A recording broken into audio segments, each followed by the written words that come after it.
All right. It has been quite a while indeed. This is another edition of High School Sports Talk. Yes, High School Sports Talk is brought to you by the premier wedding DJ, Ophi Entertainment. Check out yours truly, the bottom of the screen. For all your wedding entertainment needs, Ophi Entertainment. And yes, for an extra $250, he will throw in Dan Gloucester dancing in a tuxedo. Mike Optoff, Dan Gloucester, back with me. High School Sports Talk. Gentlemen, how are we? Doing well. Thanks for having me. Always a Doing well, pleasure, Josh. Ophi. Doing well, Josh. And viewers, if you need large things shipped across the country, go to Josh Kirby at the UPS store and he will set you up. Well, I appreciate that, Dan. Thank you for the kind words. Before we get into it, though, Mike Optoff recently had a birthday. Looking clean for 25, Mike. Happy birthday. Oh, 25. Thank you. Thank you very much. Yes, Appreciate sir. that. Yes, sir. A great birthday celebration high atop the press box of Frederick County Middle School calling that game today. I saw those balloons up there for you. Yeah, those are for me. I made it known. Yeah. Yeah, he moved them like an inch and he got yelled at by a mother. Yeah, I threw off the symmetry, so Oh my. there's that. Well, gentlemen, it's been since November since the last time we spoke. And Mike, I sort of want to start with you. I mean, obviously, the Super Bowl is fastly approaching, and I'm sure you watch playoff football. Am I right there? Yeah. Yeah. So, Absolutely. anyways, when you watch playoff football, you know those iconic voices like Joe Buck and Troy Aikman, Jim Nance and Tony Romo. Those iconic voices, Mike, and it's crazy because you see those guys going all the way to as far as they can before the one TV network who claims the Super Bowl takes it the rest of the way. But then you have a gentleman by the name of Dan Gloucester who decides to fly to Arizona during playoff football in high school sports, and there is no radio broadcast. All thanks to Dan Gloucester. I'm just pulling your leg, Dan. But how was your golfing trip to Arizona? Mike and I really missed you. Well, you guys got to go see the game in person, so Oh yeah, that was fun, Mike. I remember that on the eve of my birthday. That was a lot of fun. Yeah, a lot of fun. It was very cold. Trying to stay warm there, but yeah, it was nice to see the game from a different vantage point. So yeah, I enjoyed that. Yeah, I mean, watching Stephen Daly, Jaden Ashby going at it, Wood against Hanley. I mean, that was such an intense battle for the Apple Cup that ultimately ended up with Handley winning the whole thing, which in my mind, I mean, I thought James Wood slightly had the upper hand. Obviously, not too long before that, their legendary head coach Walter Barr passes away. So I thought, what a great tribute to possess ownership of the Apple Cup for the first time in their school, in the existence of the Apple Cup, rather, than win it for Coach Barr. But obviously, Stephen Daly, Hanley comes out, has a great performance. James Wood makes some mistakes, and Hanley claims the Apple Cup. Yeah, I'm trying to remember the game. I think James Wood had the lead, and Yeah. I think they also scored another touchdown, but they got called back or something happened. They were right there on the goal line, and they had scored, but then it got called back, and they ended up not getting the touchdown. And they went for it on fourth down and still didn't get it. And that's when Hanley took over and drove it all the way down the field and took the lead from there and ended up winning the game. But yeah, it was a great game. Like I said, we just had a really cool vantage point. I remember specifically standing there, and Jaden Ashby ran like a 98-yard touchdown. I can't remember if it was a return, but he's just running like straight at us. And it was really cool to watch. Like, just right there in the action, just coming at you. So yeah, great game. It was a lot of fun. Mike, I was debating whether I was going to go watch Sharando or watch this matchup. And Sharando ended up getting killed. I forget by who, but yeah, that contest was 100 times better. And I knew so many people who were there, and it was just great. So yeah, from there, Hanley wins the Apple Cup. They get a home playoff game, but going into the playoffs, and I don't think you were back from Arizona, Dan, but everybody got eliminated in the first round. Nobody from the Northwestern District was able to move on. So obviously, Broad Run beat Sharando, and they ended up losing to Verena in the Class 4 state championship game. They beat Salem in Salem, though. I know you were probably following that through your vast source of connections, Dan, but Broad Run looked like a pretty legit team. And I mean, any team out of that Dulles district over there is really tough. Oh, yeah, because the 4 seed Tuscarora went to Kettle Run, the outright Northwestern District champion, and beat them by like 25 points. Yeah, I know. Kettle Run had the worst show of any of the Northwestern District teams, and they were the 1 seed. So that shows you what kind of talent and what kind of football is played in the Dulles District. Hanley had the best showing as far as point differential. Mm-hmm. They lost 21-6 to Loudoun County. And Sharando, like you said, they got, that was a pretty lopsided game. And then Heritage, they lost, or James Wood Heritage, Jay Nashby got dinged up early, and he pretty much couldn't play the majority of the rest of the game, and that pretty much really killed their chances of winning.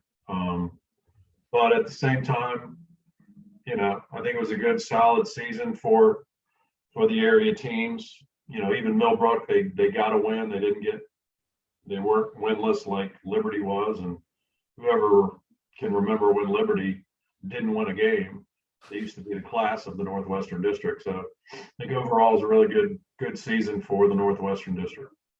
So running through the end of high school football, the state champions, the Class 1 state champions, Riverhead Gladiators, beating Galax, another number 1 seed. Class 2 King William beats the number 1 seed Graham.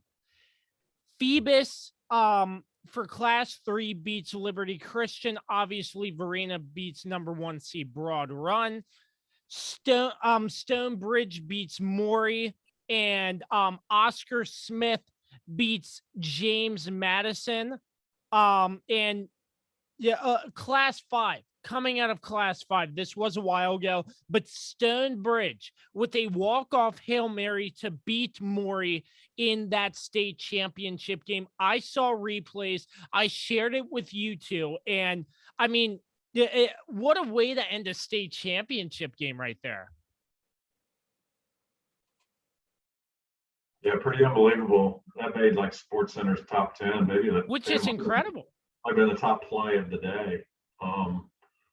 But I went to Woodstock to watch Central play Stewart's Draft, and they beat them, and they got all the way to the state semifinals and ended up losing. But a good friend of mine, his son was playing for Central. So, I think all the way around, even Clark County, they won their opening round game, and then they lost to, I believe, Stewart's Draft, which Central then beat. But good football all the way around in the area. Yeah, that game you were talking about with Stonebridge, I think they had not won one in a long time, if ever, and they finally got over the hump. And then for Riverhead, I think they've won like 6 state championships in a row. They have got a dynasty. The Riverhead's Gladiators, apparently, in 1A football in the state of Virginia. And And Mike, before I move on, your thoughts on that Hail Mary? What was your initial reaction?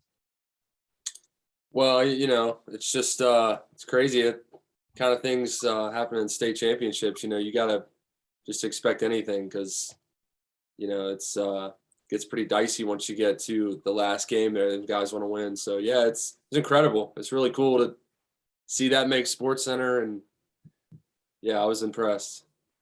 Absolutely. Dan, Mike, let's move north to the border once again. The West Virginia state champion Martinsburg Bulldogs. They've done it yet again. And they were a number 2 seed this year.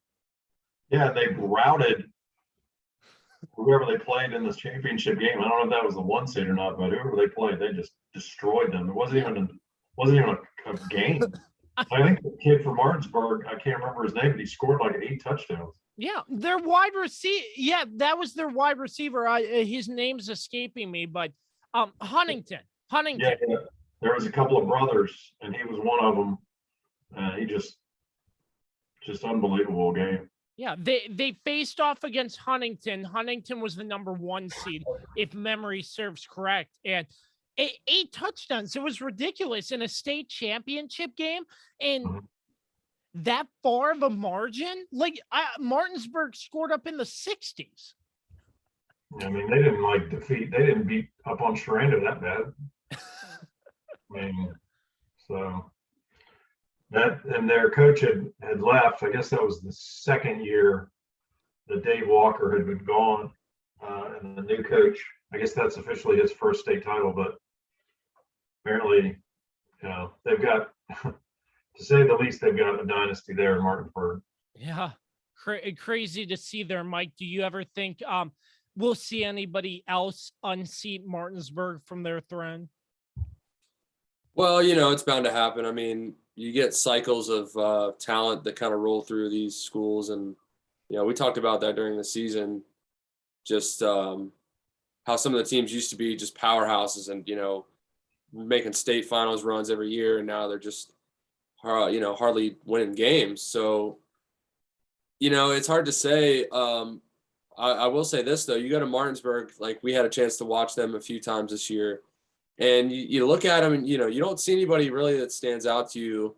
Nobody just overly big, overly athletic, but there's something about that program that they're just so dominant and they're so competitive.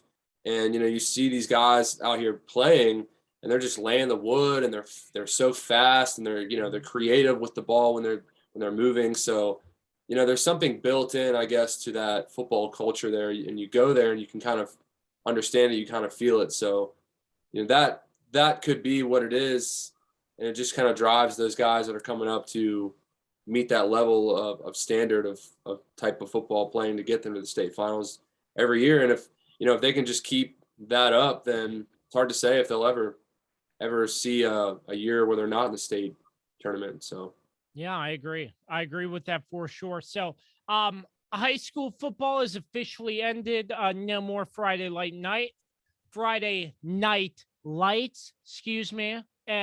But there is a new season halfway through about high school basketball. And yours truly with me on this call right now, Dan Gloucester, Mike Goptov, have been calling basketball games left and right, although I don't think it's fair that Mike left Dan out to dry going skiing. So I'll just make that. I thought about going to Arizona, but the equipment crapped out. But hey, it happens. I don't think we could have done anything about that if Mike would have been there anyway. So hey, at least he got to go skiing and snowboarding, and I'm just pulling your leg too, Mike. But anyways, high school basketball, the way I see it, I'd like to take a deep dive on this, but the way I see it, Hanley seems pretty young. Sharando seems pretty young, but up and coming. James Wood looks decent, and I'm not really sure about Millbrook, but overall, through the course of this past high school season up into this point. What have you all, what really stood out to you? Which team really stands out to you as far as like contention wise in the Northwestern District to try to make a push to make it even further?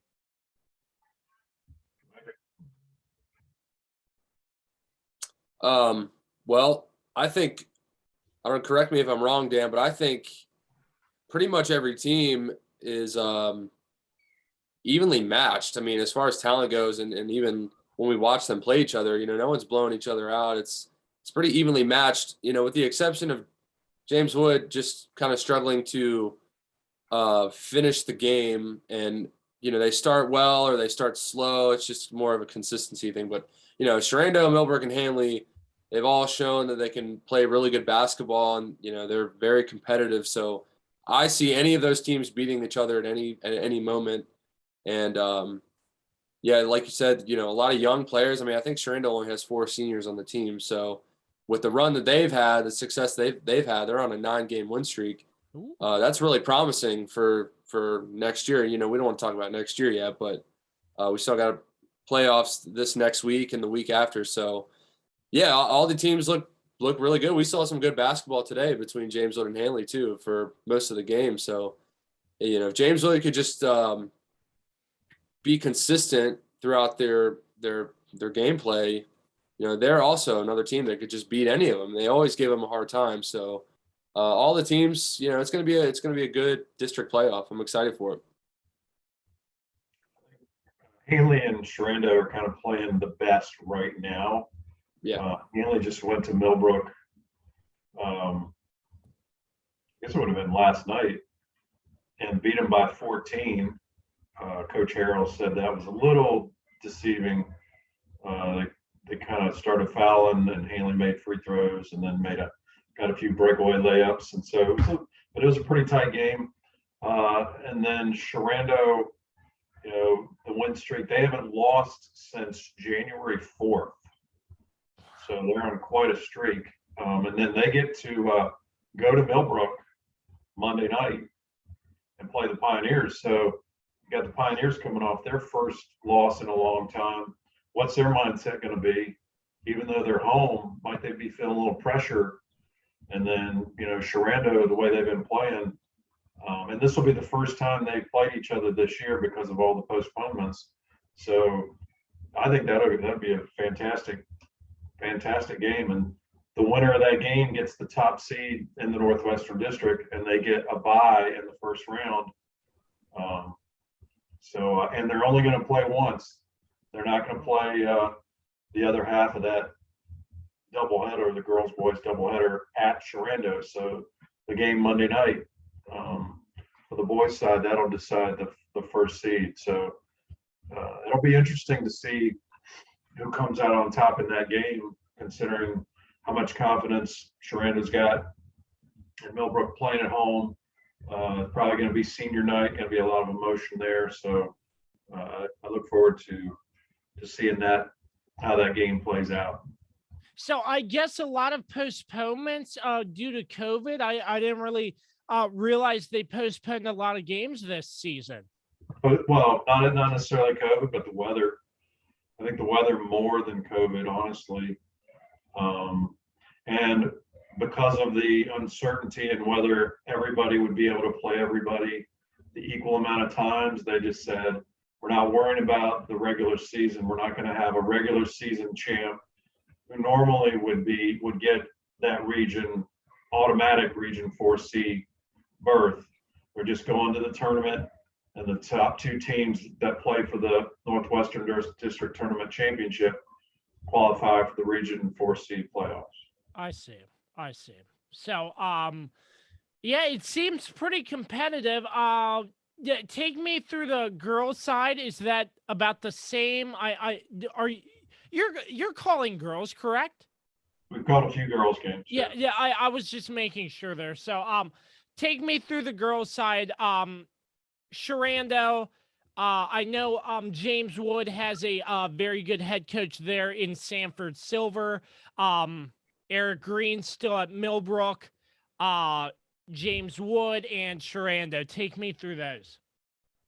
Millbrook's the cream of the crop. They haven't lost a district game. They've already beaten James Wood twice. They'll play Sharando Monday, their lone meeting. Sharando at one time had won 9 in a row, so they got a really good, solid team. I think Brooklyn Wilson has really done a good job. When Mike was away, we were trying to do the Fauquier Sharando girls, and we were there, and they fell down 13-3 after the first quarter, and they ended up winning by like 20. So Sharando, they did just lose to James Wood though, Sharando girls. So and Sharando, it's probably Millbrook here, and then Sharando, James Wood right here, and then everybody else below them. So still think Millbrook's definitely the best team in the district. I still think it's pretty crazy though how inspectors claimed that James Wood is unfit to be played in their gymnasium. So you get to be graced with the presence of newly built Frederick County Middle School with maybe bleachers that hold about 200 fans, even maybe less than that. Yeah, definitely. Don't you think, Mike, it kind of tends to amp up the intensity of the game because there's just fans are like right there on top of everybody kind of. And, I think it makes it a little more intense atmosphere. Yeah, it definitely does. It kind of makes you feel like you're in like the auxiliary gym of your high school. So, it always gets kind of gritty in there. But I love it. I love being up top there. You're not boxed in, so you just see everything. It's wide open, and you got plenty of room up there. We got a nice big table, and every game we've done there, I've just had a lot of fun with it. So I'm interested to see how James Wood feels about playing there. If it is a brand new gym, and so I'm sure they enjoy playing there, and I don't know if that's a factor for other teams having to go in there. Hanley kind of struggled today with free throws, and we were questioning if maybe they just were thrown off with the cord, and James Wood didn't struggle from the free throw line, so they're used to it. But yeah, I like it there. It's cool. It's a beautiful facility, so it's nice to be able to take advantage of that. Do we know what officially happened with James Wood's gym? Yeah, I think it stems back to an earthquake that happened years ago, and then another smaller earthquake that really kind of messed up the structure of the first. It was the auxiliary gym there at James Wood they haven't been able to use that for a long time, and I think upon inspection they found out that the regular gym just wasn't up to code, so that's why they had to make these changes right around third week of December, I think, is when it all came down. Wow. I think they all did a great job in adapting and adjusting, and you got to do what you got to do. So I think all in all, it's worked out just fine, and the folks there were very helpful with us to allow us to go in and check out everything, make sure everything would work, and then they've always been helpful ever since when we come in and do games. Wow, glad to hear that. So before we wrap things up, a couple more area notes. Jaden Ashby from James Wood just announced his signing. He signed with Southern Utah, the Southern Utah Thunderbirds, to play football. Signing there pretty far away, but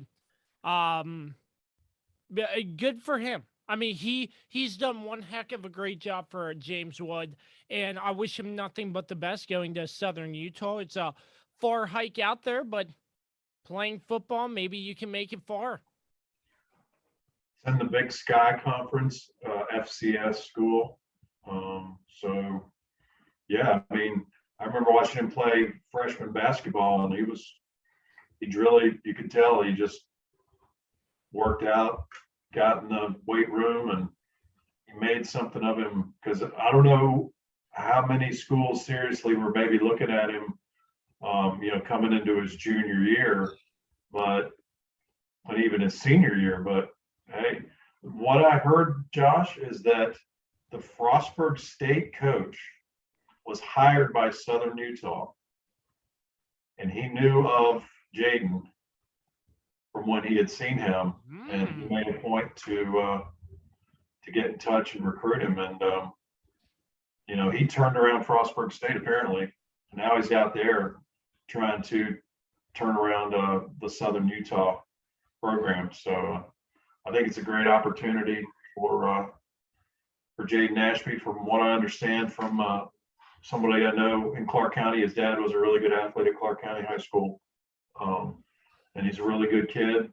And he's really done well, and I'm sure Coach Morgan is very, very proud of what he's done for himself, but also for Jameswood football. Mike, we've both seen the electrifying speed. What do you think Jaden Ashby can add to this Southern Utah program? Well, just that, speed and passion for the game too. I mean, I don't know anything about Southern Utah, but I can tell you I'm sure he's going to love it out there. Just the geography of Utah. I mean, it's a beautiful state. I've been there when I was little briefly, but it's beautiful out there. That's the main thing. You just want to go somewhere you can get a good education and have a good lifestyle for 4 years. And football is very demanding when you're in school. So when you're student athlete, it's very demanding. So you just you want the best possible atmosphere you could have. Enjoy yourself, and I think he's going to do a great job out there. I'm looking forward to seeing how successful he can be. Next area note, Dan, you're going to have to tell me how rare this is. Stephen Daly, VHSL first team for both linebacker and running back. Incredible. It could have happened at like the 5 and 6A level, but around here, nobody's ever gotten named first team All-State offense and defense. I mean, that's awesome. And the fact that he's an honor student makes it even better. I'm sure he's going to take full advantage of his opportunity at Kent State. Plenty of players have come out of Kent State, done well. Not that I'm saying he's going to, do anything like that. I mean, it's definitely a possibility, but I mean, the chances of it happening are very small just on an overall basis as far as getting to the pro ranks. But just because he's not going to an ACC or an SEC school doesn't mean that he can't get noticed, down the road. But, we watched him today play, and, he's pretty doggone coordinated and agile for as big and as, as big as he is, 6'2", about 250. And, they'll put him on a weight program, and, he'll get stronger. He's already really fast. So that'll be, I'm sure everybody around here is going to be keeping an eye on him. But yeah, that's a rarity. Never seen it around here where a kid makes, there's that many that have even made first team All-State around here anyway. So, to be named first team, both teams is pretty cool and pretty awesome. Mike, once again, we saw Daly play at between Handley and James Wood. I got the opportunity. We were all there when Handley played Harrisonburg. I attended that matchup on Saturday as well. Stephen Daly in football, you see him running the football and he's so aggressive, and then going back out on the defensive side of the football and he just looks that aggressive. It's like there's no fatigue in this man. There's no loss of energy. He's just giving 110% for however long Dan Jones and that Handley coaching staff needs him out there to perform for, in my opinion.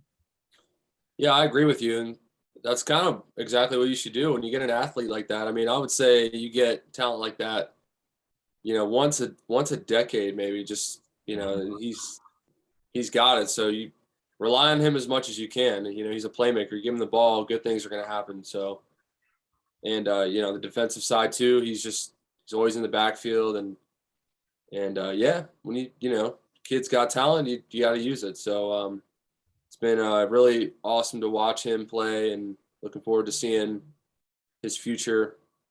And then enjoyed watching him play basketball too. He plays a little bit of a different game. Basketball, it's not so much give me the ball and I make things happen. He's kind of away from the action. It's still just as important to be successful on the basketball court, but I said today, very selfless with the ball. Just he sets the screen, he rolls. If it's not there, he's cycling through, and great job boxing out. He's physical, he gets rebounds, and just very selfless player. Different than the football field. So that just goes to show you like how great of an athlete he really is, just understanding the game from all sides. So yeah, good luck to Stephen Daly. Absolutely. Gentlemen, it's been a long ride, sort of a hiatus here, but as high school basketball comes to a close, we're going to get a high school playoff update in as well. But for the most part, it's been really fun, and hopefully again next year we can bring high school sports talk back and continue the incredible fun we've had all season long. Definitely, man. Looking forward to it. But before we go, Dan, I know you've been sobbing all week, all month over the fact that Matthew Stafford is in a Super Bowl, but not with the Detroit Lions. No, I have not. No, I haven't. Are you? So you're happy for him? I mean, it is what it is. I mean, I'm going to root for the Bengals because I lived in Cincinnati as a kid, and going to root for the underdog. And the pressure's on the Rams, Josh. So, we'll see if Matthew Stafford can really come through in the clutch at home with the Super Bowl on the line. But, I mean, I'm sure there's some Lions fans out there that are like, screw him. But the Lions are the ones that kind of came to him and said, hey, we want a good send-off, because they've had pretty bad send-offs with Calvin Johnson and Barry Sanders way back in the day, and they kind of wanted to avoid that. So, they were able to trade him, and of course, Rams going to the Super Bowl, that gives the Lions if the Rams win the Super Bowl, the Lions get the 32nd pick in the first round. Wow. Because they got a first round pick out of it. I think they might have gotten 2 first round picks out of it, but still, like, the value of those picks kind of went down because the team did so well. But yeah. Mike, your thoughts on the Super Bowl? Well, I got the Rams winning. Just throw that pick out there, but yeah, Dan's right. The pressure is on Matt Stafford. He's got a great team, so it's kind of like, hey, can you finish this deal here? And I'm a Joe Burrow fan too. I think he's a great dude. He seems like a cool guy.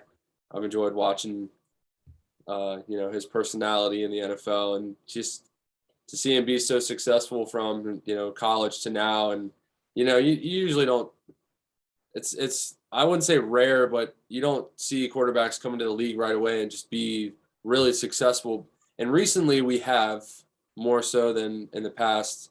But yeah, I'm not really rooting for anybody. I mean, it's going to be a good game either way, both good stories on either side. So looking forward to a good game. Absolutely. For Dan Gloucester, Mike Optoff, I'm Josh Kirby. Make sure you check out the Kirby on Sports podcast at kirbyonsports.com. This has been another presentation of High School Sports Talk. In the wise words of Dan Gloucester, our time is up. We thank you for yours. Good evening.